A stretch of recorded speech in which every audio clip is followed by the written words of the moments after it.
Acrobat has, aside from a variety of good tools to use during a review, many processes built into it that you can use to manage your review.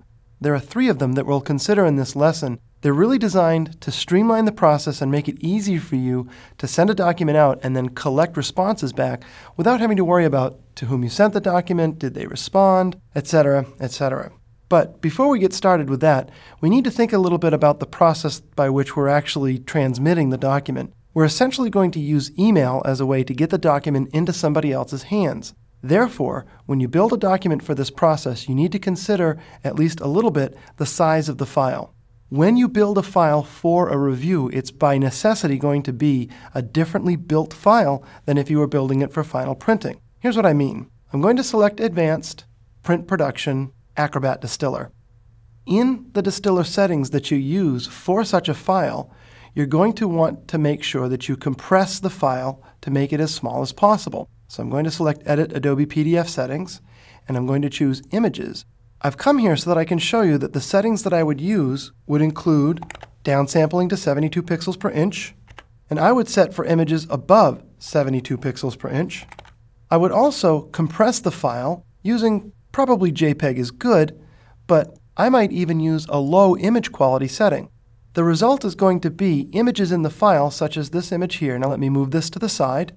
This image of the wedding dress will probably look pretty lousy because of the compression. However, generally speaking, what you're going to be reviewing is the overall content. If you want to send someone a copy of the JPEG file in a higher resolution form, then you might do that as a separate PDF file, because when you're sending a PDF via email, it needs to be small. If it's too large, then it might get caught by somebody's email filtering software, or it might just take too long to transmit.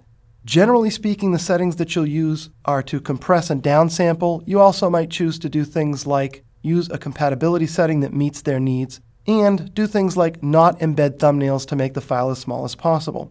If you're not comfortable with these settings, then I'll hit Cancel.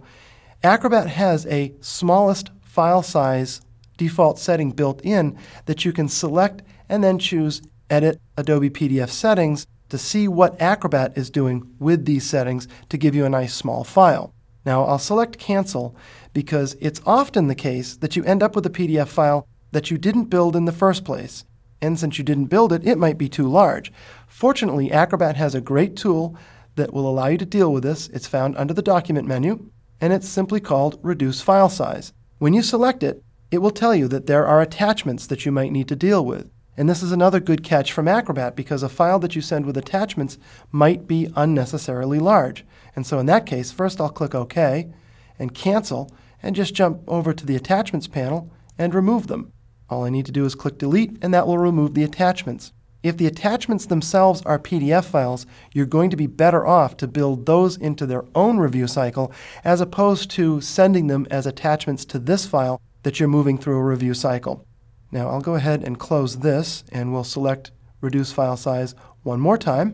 It needs to be saved before you can optimize it. Do you want to save and continue? Yes. And we'll choose a compatibility level. The compatibility level depends on a couple of things. How much compression do you want? If I select Acrobat 8 and higher, I'm going to get the smallest file possible, but I might eliminate someone who has Acrobat 7 from the mix, or someone who has 6, 5, or 4 certainly. In general, because the functionality that I'm looking for is available in Acrobat 7 and later, I'm going to go ahead and select that. You'll see why when we actually perform the review in just a moment.